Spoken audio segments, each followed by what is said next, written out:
Hi, Vicki. How are you? Hey, Diana, how are you? I'm so glad to have you on the space you're in. Welcome to the podcast. I'm excited to be here. Thank you for allowing me to be part of this. Wow, you are just always reinventing yourself. I love it. You Thank never know what you. you're gonna have next.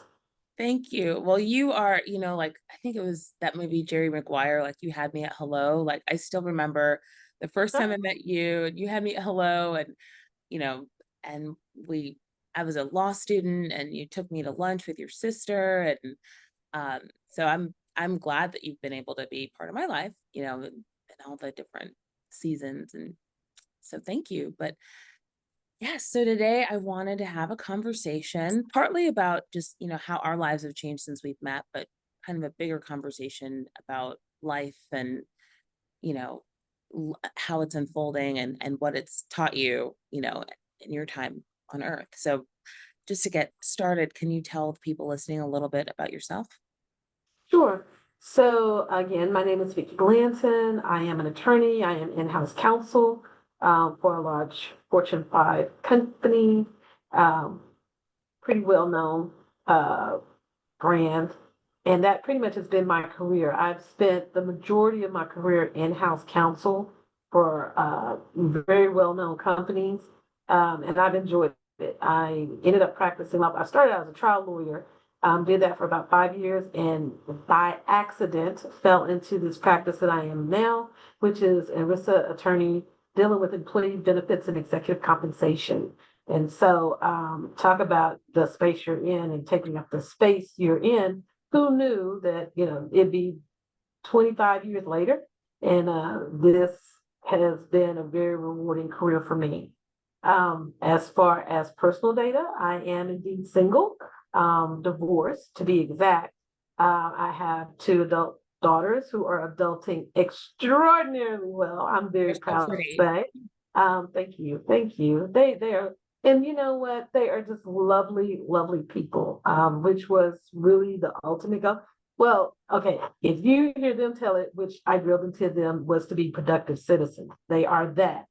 In addition to being that, they're just lovely, just cool people, just like the people I want to be around. So I adore them clearly. And just, taking it as it comes. Involved in bar activities. I am on the board of the Dallas Bar. I am on the board of Broadway Dallas. I am a trustee for the Texas um, CLE, Texas Committee of Legal Ethics. I was appointed by the Supreme Court of Texas to that board. So yeah, so between the all of that, and I am a God-fearing woman, faith-based, a woman of faith, and engaged in my church here in Dallas. And I'm a native Dallasite, so home sweet home. Which I feel like that is an increasingly rare breed to meet a native in these streets. Unless you're from Dallas, and then I see people from elementary school all the time. Wow. But you've seen Dallas change in Oh, ways, yeah. you know, so Well, what's interesting to me about it is Dallas became what they said it was going to be when hmm, I was in junior high. And I was like, how are you going to do that? How do you do that? Right. how are we Um, moving forward and pay? yeah. But I mean, because Dallas was, at that time, Dallas was coming off and still very much wearing the stigma of the city that killed the president, Mm, right? So it was not popular. It was not the place to be. It was not. And they said, oh, well, we're going to revamp that image. We're going to be an international business city. We're smack in the middle of the country. We're going to have the biggest, busiest airport. And they did. I remember as a kid going to the opening of BMW. Okay, I won't tell you that how old I am, but I do remember that as a an very infant. big day. It was. Now I was a very small child and was in the back seat of the car. I do remember that. But um, yeah, I mean, and Dallas did become what they said. I remember when they talked about bringing light rail and DART to as part of the DART rapid transit system and having trains in Dallas. And we're like, this is not New York City. But they did it. They did it. We worked on, I remember in high school working on the petition campaign to get them to study it, to become that. I remember them talking about where the arts district is now, which is now the largest suburban art, largest urban area arts district in the country. Wow. Them talking about it. It used to be a bunch of used car lots.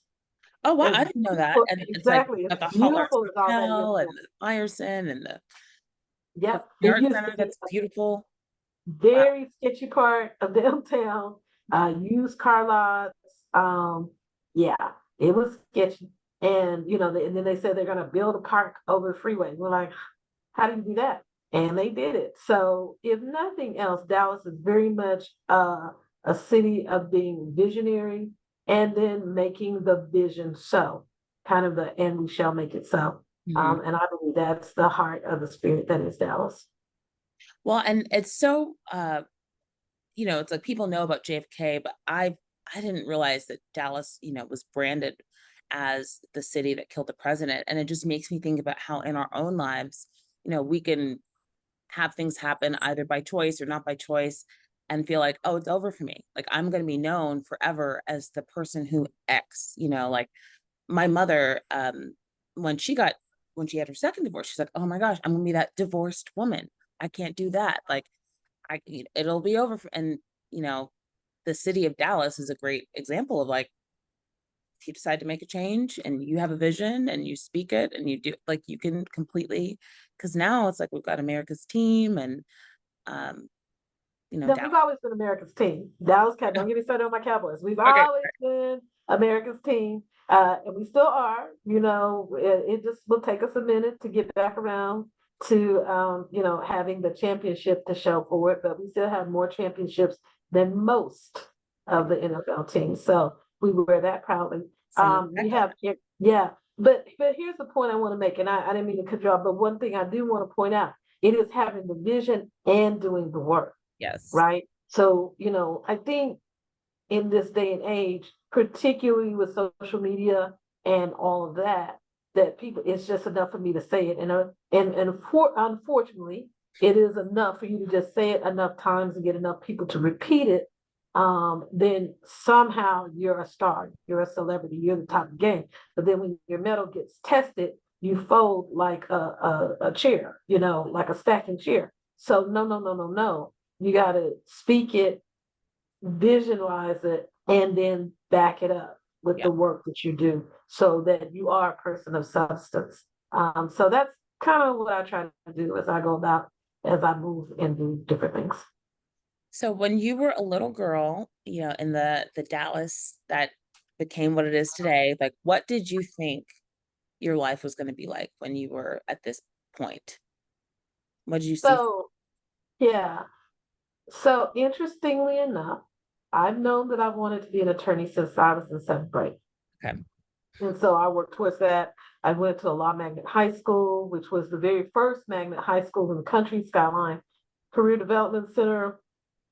Did a pre-law program, which taught me one of the most valuable skills I still use today, which was how to do a 30-minute oral research presentation, a project that you would research and then stand and talk about it for 30 minutes in front of your classmates who are also grading you. So it had to be entertaining and enjoyable. And understand this is pre-computers, pre-PowerPoint, pre-anything. So it was pretty You need much, like poster home boards, home court. stickers, Okay. Yeah. yeah, markers and all of that. But you had to have substantive research to back up what you were talking about. So with that said, am I doing what I thought I would be? I am indeed an attorney. Now, did I think I would be doing this practice? No, because I didn't even know this practice existed until I started doing this practice. Mhm. And so, uh, did I think I would be living in Dallas? No. I will tell you my love affair for my love of my city, and I do love my hometown, came later after I moved elsewhere. So as a kid, I always wanted to go East Coast, and wanted to go to school at Howard, could not afford it, got a full ride scholarship to the University of Texas at Austin, took 'em, and then got another scholarship to SMU, pony up. And so that's how I ended up back in Dallas. But I definitely wanted to be East Coast, preferably DC. That was what I was all about. And I still love DC. Then moved away to a couple of other places. North, not all north is just north in the same vein, but moved to other places and realized, you know what? Dallas is the bright lights in big city. Um, More than a lot of places in America. And so quickly came back home, established the roots, and it's been going like gangbusters ever since. Yeah. So I love what you said about, I knew I wanted to be a lawyer, but not this type of lawyer because I didn't even know this existed. Um, so, and I know that some of it was just kind of like opportunity presenting itself and you taking it, but talk about how you went from litigation and maybe tell like if you have any fun stories that are no longer confidential that you can share and to So yeah, I wanted to be, going through law school, litigator alligator. That was the term we used. And yeah, I wanted to, try cases and stand up and, you did this and, bring them to tears on the stand and all of that. Which I found out quickly that's a very small part of litigation, that you actually get to trial and get to stand before the judge and much less a witness. Um, as with most things, it's the back of the house stuff that you spend most of your time doing for that 5 minutes of the glory part that everybody else sees. But if you don't do the back of the house well, then you never get to the 5 minutes, right? So, as it would happen, I was an assistant city attorney for the city of Dallas. And this leads to how I got into this. And in addition to doing, it was just basic traffic court. And I was in court all day long, standing on my feet. And I was expecting my second daughter during the time. So I was very pregnant, running up and down the courthouse, corralling police officers as my witnesses, dealing with the general public, just even the thought of how much activity engaging the general public in these, post-COVID times, dealing with everybody. It was kind of interesting. But I had done an assault trial. Two neighbors got into an argument and over their dogs, who they got into a fist fight, like a fisticuffs over these dogs, right? That was the trial I was in. Full jury, and in Texas, you can for a traffic court and for Class C misdemeanors, you still get jury trials, put 6 in the box, voir wow. dire, the whole shebang. It is that. And it was the high drama that I thought about. You, sir, you did this, you did that. And so, and my the defendant in the case had hired an attorney. So usually people do that pro se, meaning they represent themselves. But no, he hired an attorney who was an ex-DA who was playing, oh my gosh, as if this were the trial of the century. And then we had a visiting judge who Oh did no, not come in the courtroom well, and no. the jury was off the chain, and this trial lasted for 2 days. Now, understand, usually these trials last about 20 minutes. Yeah. This trial lasted for 2 days. Jury had come back. We went late into the evening. The jury, deliberated for like a day and a half. The gallery was full. I mean, it was And you're pregnant. I don't think I was pregnant at that time. I Okay. don't think I was pregnant at that time, but no, I definitely wasn't. I know why. I can tell you why I wasn't. So, and then the verdict comes down, hung jury. Hung jury. Yep, 3 men, 3 women. The men found him guilty. The women found him not guilty. Wow. And so it was a very interesting sort of thing. Oh, and then my complaining witness, he had drawn up a diagram of the neighborhood. I mean, it was like a full on, like everything you could imagine it was. And I just said, this is the stupidest thing I have ever done. And it clearly was just a neighborly spat sort of thing. It had no reason to be there. And I'm like, I do not want to refile this case. I do not want to refile this. This is dumb.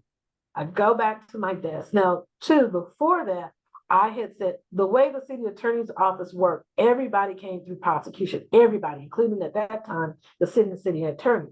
You come through so you can learn all the municipal laws, all the applications, know the clientele. We did some other things too, but that was, and then you promoted out of that into a practice area, okay, into a specific employment, labor. I mean, so imagine the city is very much a corporation. So anything a company would have attorneys for, so to speak. So you promote out of that, and then I have been prayerful, very much prayerful, and I can tell you my specific prayer was, God, I don't know what it is I want to do, but I'm gonna, we say this, I'm gonna let you, as if God isn't gonna be God Right, and do right. God anyway, He didn't because we create always you. had a plan, right? But I was like, I want to be the kind of attorney who, hold on just a second, Okay. and I can't shut it off. Um, but I want to have a practice area that I am known for, that I am good at, and can sustain me and my family. That's interesting and engaging. I can become a very well-known professional at. Okay, so that had been my prayer before. I'm in this trial, it's going stupidly crazy. And then I come out of it, they want to refile. I don't want to do it. I'm not doing another 2 days.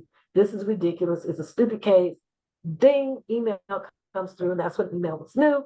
And it says, we have an opportunity, we need somebody to volunteer. I'll do it.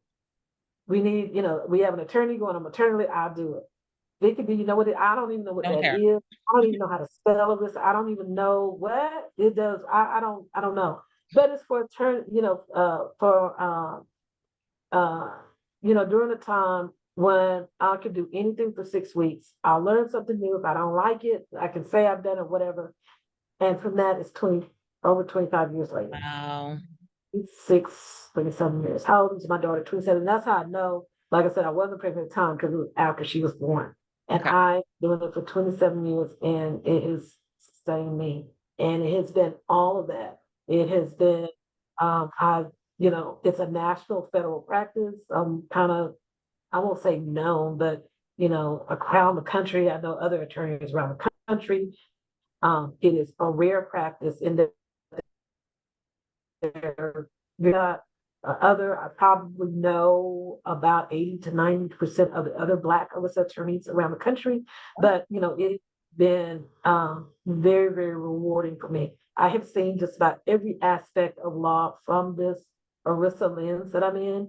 Now, the plan that I support, I do the retirement benefits for this company, which is well over $100 billion in assets, and hundreds of thousands of retirees, beneficiaries, participants.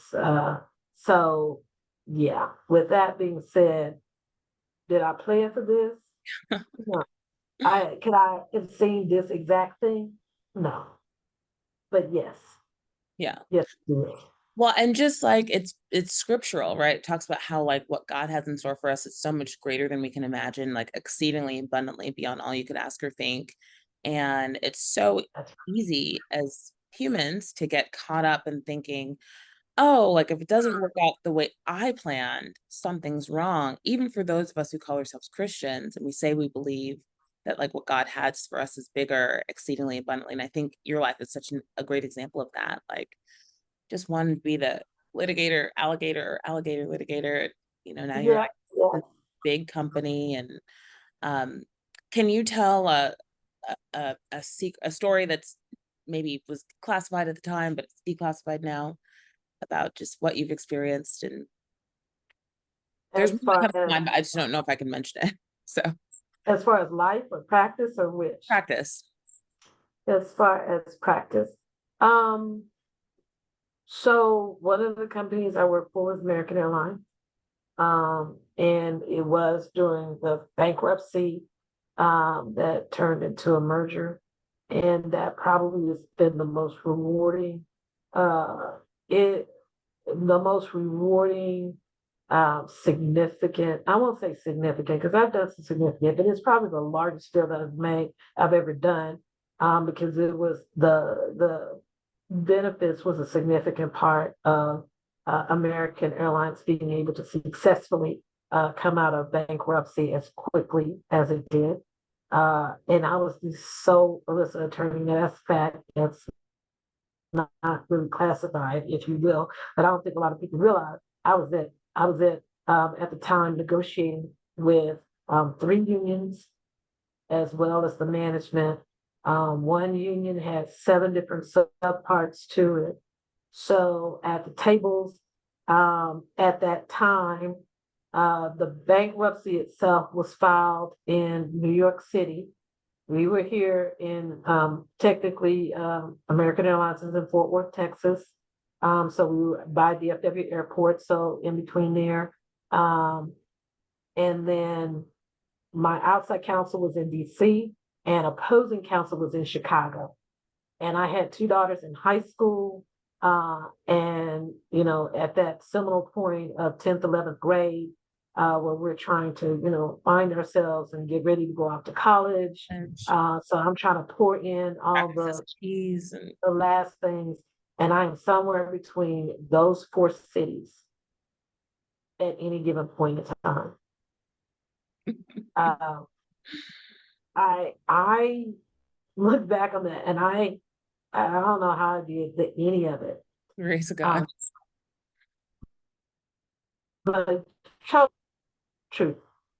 Um, at the same time, I will also say this. Uh, as hard as it was, and you know, negotiating, I had more than one American airline person to come to me, particularly retire me and say thank you, because you know I was there to bring the balance between, and that's kind of part of my job. Is yes, I do what the law requires, and I am a company attorney, but I make sure the company plays by the rules as in you know keeping and maintaining the promise in, within the grounds and parameters of the law, and the standard is the best interest of the participants. So I get that a lot, and that is why I do what I do. In the sense that you know, people when they show up, you know, they get you know what the plan allows for, and the company gets to do what they're allowed to do within the parameters of the law.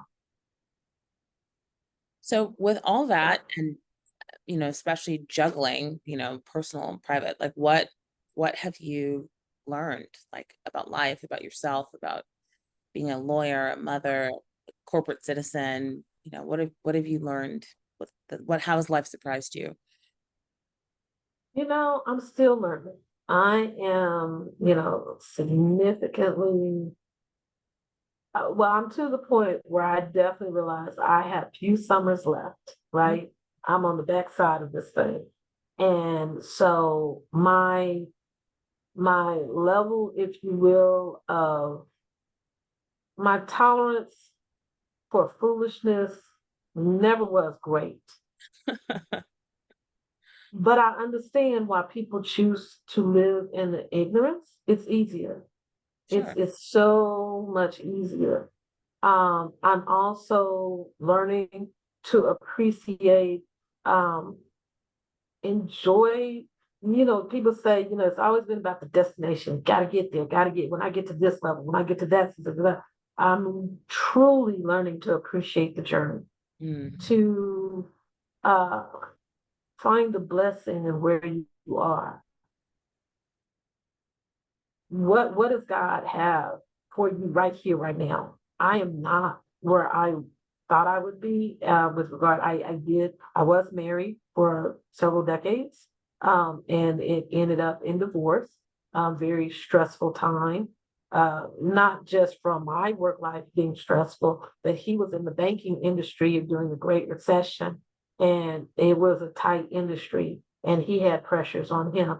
So between the two of us in very high pressure jobs, and he was one of the first Black executives, officers in banking in the Dallas area. Oh, And so he had pressures too. And so from that, we were not able to and have kids, right? And I'm very much, I raised my kids. They will tell you there was no nanny. There wasn't, always ship them off to grandma's house. My daughters were there, and their dad was there, and we both did the best we could as parents, and we are still there to be there for our daughters. I remember you saying to But me that you'd say, like, do you need my undivided attention? Like, but like that was on the table. Like, you can yeah, have I remember that. You remember that? Yeah, you can that have was my divided big. attention, you can have undivided attention. Like, what flavor do you want today? Mama's got both. Exactly. That was my big threat. That was my big threat. And it worked like a charm, which was so fun. I don't know exactly what I would have done. They just never they never varied from that. And, they were able to stay. And I asked them, I'm like, y'all are really great people. Y'all were really good kids. I've not had, and life has a way of twisting turns. So, Yeah. this thing ain't over yet. Anything could happen. But as far as those teenage years, we didn't have problems. We didn't have, not major issues. And I said, well, why didn't they're like, oh, you made your expectations very clear. You made, the threat of the consequences, although we had no idea what they exactly were, they just seemed so unimaginable. Because whenever I was saying, you're acting out, you must need my undivided attention. I can do that. I will give you 100% You. all of me. Do you want that? And they're like, oh my goodness, no. No, no. We got it. We got it. So, yeah, but it is just enjoying the journey. I am, like I said, I'm single, divorced. I'm not dating anyone right now. I'm kind of taking a hiatus from that. It is so challenging. Um, and with social media, bringing that other component to that is interesting, because you get so many messages, you're not beautiful enough, you're too beautiful, you're doing this, you're doing that, you're too thin, you're too skinny, you're too fat, you're too this, you're too made up, you're not natural enough. It's just so much. I feel for the young ladies, young men today. The young men, oh, I should be emotionally intelligent, but I can't be a simp. I can't be a crybaby. I can't be this. I need to be a leader, but do I have a vision? I'm supposed to be a CEO at 25, but I don't even know how I'm gonna pay rent this month. Right. Yeah. It's so much coming at people where they feel they have to be all things at all times on. Where are people able to go and be genuine and authentic? I am very fortunate in that I'm from a very large family, and I have a very large extended family. Mm. My grandmother's sister died recently, so she was the oldest living relative in that generation and the last of that generation to pass away. So I do feel the very real step forward in line as everyone has stepped forward. Haven't seen some of those cousins and relatives since I was, knee high to a June bug, as they say. Mm-hmm. And I know I'm loved. I know, no matter, it doesn't matter whether I'm a lawyer, you know, ditch digger, whatever, it doesn't matter. So many people are truly alone in this world and feel no value, no worth, no meaning, no purpose, no vision. How can you create a vision if you don't have the base of your, as MLK said, your somebodyness established? I'm somebody. No matter what I'm doing, I'm somebody. I am worthy. I am a creation of the Most High. How do people not enjoy the journey? So for Yeah. me, I'm saying right now, again, God will bring along this. He brought about the right person for me to have these amazing children and build that family with, because my children are smart, they're beautiful, they're funny, they're kind-hearted, they're genuine, they're authentic. He brought me the right person. We'll bring the right person again, Yeah. and you'll be the right brother. or, it'll be the right person that comes Right, forward Tiffany. and he will sweep me off my feet. Amen. Well, and it's comforting to hear you say that because, as a single woman, I will talk to married women sometimes and they'll just be like, it's just easy, it can't be that hard. Like, what are you talking about? And so to hear you, because you've been married and now you're like out here looking around, you're like, ooh, like this is, so my observation, as a single woman, as a life coach, is that there's just this kind of pervasive what's in it for me attitude that people come to the pursuit of love and dating with.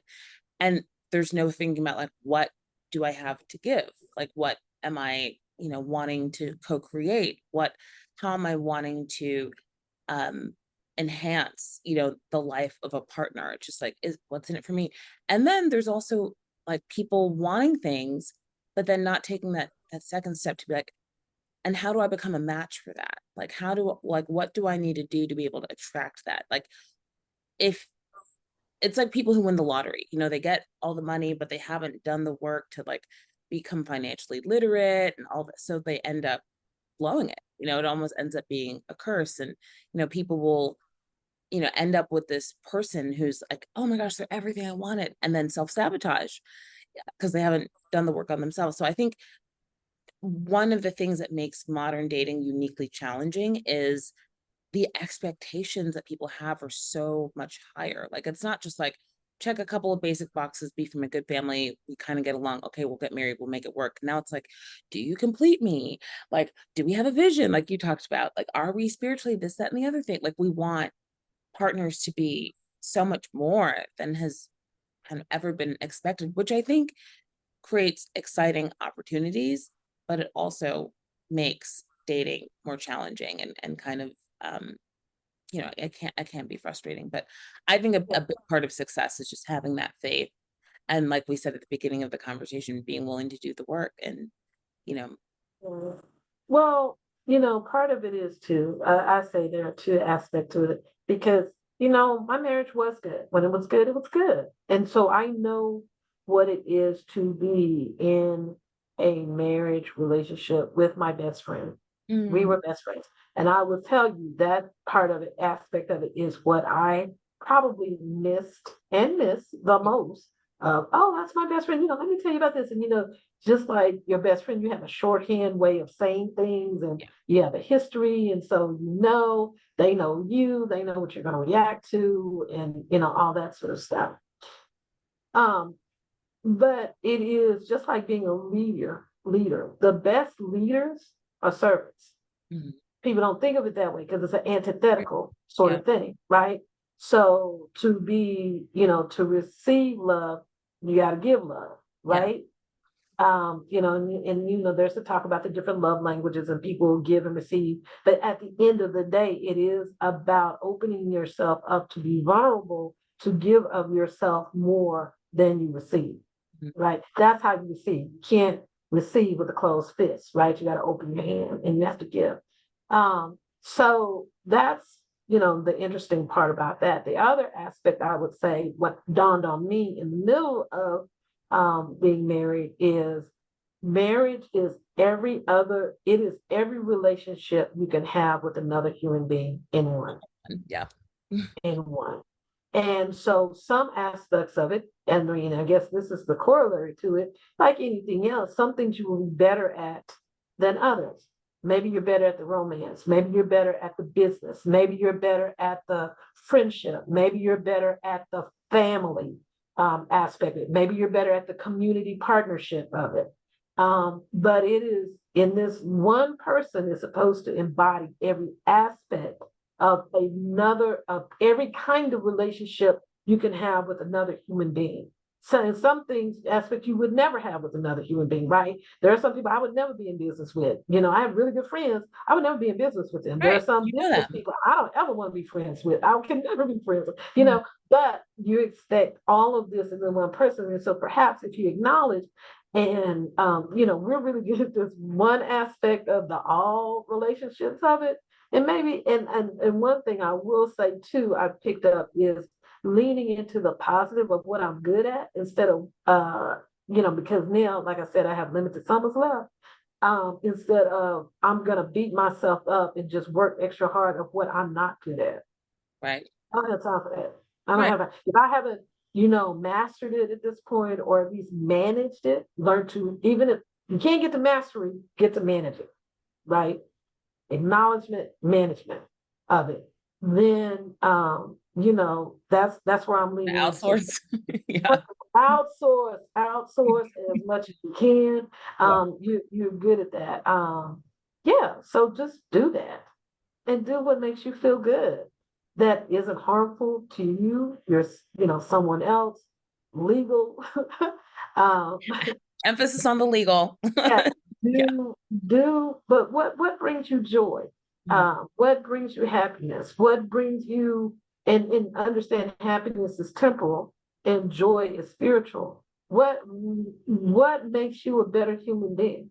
What makes you, change your vibration such that you are vibrating to bring around good people to you, Yeah. people who uplift, who feed and pour into you, who want to be around you, who you want to be around.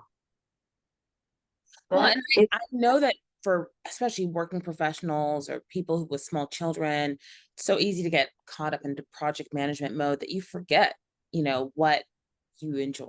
You're like, I don't know, like when these kids go to bed and I can have wine. So one question I ask coaching clients, I'll just say, what did you like when you were 5 years old? Because sometimes going back in time can help people be like, I just love to like run outside. Okay, well then maybe you need to spend more time in nature, like, or and make it part of your schedule. Sunday after church, go for a long walk or whatever. But just, what did you enjoy when you were little? The other thing that comes to mind that I want to say, because we're running out of time, is another kind of wrinkle in dating. It's like so many people talk about daddy issues. I just finished a book called Our Mothers Ourselves, by Cloud and Townsend. They wrote Boundaries, they wrote Say People. And the book is about mommy wounds and how those can show up in all of our relationships if they're unhealed. And so as a woman in dating, it's also like, you know, making sure that you're finding partners who have resolved whatever things that they have with their mom, because those can um, interfere with how they connect with their romantic partner, especially as things get more intimate and you start to more closely symbolize whatever his mother represented in his life. So just fun. I read something somewhere that said that negative voice you hear is the parent that was hardest on you, Hmm. right? And most of the time it's the mother. I mean, I'm not saying the mother is the hardest, I'm saying, but your mother is the one that usually is the corrective force in your life because dads usually come in like they're just as strict, right? um, so yeah, it is. But I also heard something the other day, which I think is very helpful for me. When I think about the fact that my parents were so much younger when they had me, um, and they were trying to move beyond in a whole nother level and way that didn't even exist really, right? Both my parents were professionals back in the day. So, and they were the first, of whatever, wherever they were. They So were they didn't dealing with have a all, network. yeah, Yeah, they didn't have a team. They didn't have all of this, and they're trying to diversity forge. initiatives. Right. They didn't have any of that. Although, we may have to take a lesson or two now that affirmative action is in the state that it's in, right? But I digress. Yeah. But here's my point that the scripture says, honor thy father and thy mother. It does not say if you approve of how they raise you. Right. It doesn't, you don't get a say in that. It is provide the honor, do what you think you ought to do as a kid to honor them, regardless of what they did, because they had their whole, when I think about it, yes, they were people too before I even came on the scene. They had dreams and hopes and aspirations and all of that before I even got here. So they did the best they could with what they had. you know what? Honor them in the best way that is healthy for you to be able to maintain your mental health. And then, keep it moving. Just keep it moving. That's that's what so as it relates to the dating scene, particularly at the age I'm at now, you know what? You can blame a whole lot of things and a whole lot of baggage, and a lot of people have not healed Hmm. um, because they choose not to. Yeah. Uh, Something else said, red flags. You don't recognize them as red flags because they feel like home, because that's what you're used Yes. to, that type of disrespect and abuse and, um, you know, just willful ignorance. Well, and Um, for people who are used to, like, if you grow up in a lot of trauma, healthy relationships feel boring. And so what is common, so when there's that unhealed trauma, is that people will just create the trauma in the healthy relationship. They'll bring the noise, they'll cheat with their boss, they'll do something to, like, because their nervous systems are so used to a certain baseline that they, you know, so that's why learning to, you know, heal is so critical. So And we're in this society now too with that we're supposed to be entertained and we're supposed to be bombarded with inputs and stimuli constantly. That do you know what it is to sit in peace? Do you know what peace feels like? Do you know the benefit of peace? Do you know what quiet and stillness is? Remember your grandmother used to tell you to go down and sit down and be still somewhere? Do you know how to sit down and be still? Do you right. know how to wait? Do you have patience? Do you have that? I mean, because again, counterintuitive, to wait is actively doing something, right? To be still is actively doing something. It is because it takes discipline to be able to do that. Um, Not a lot of that going on.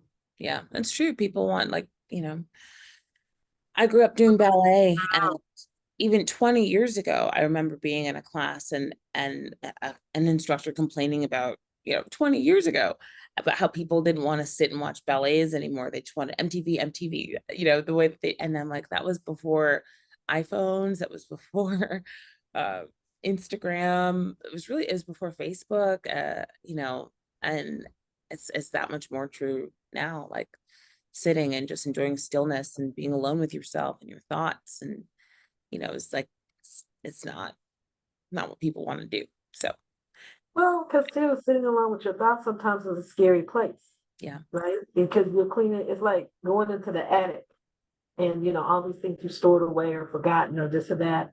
But one of the things that I do find that brings me a great natural mood enhancer is music. I mean, if I turn on when I feel myself kind of spiraling or going down some whatever inappropriate bunny trail in my mind, music just brings me back.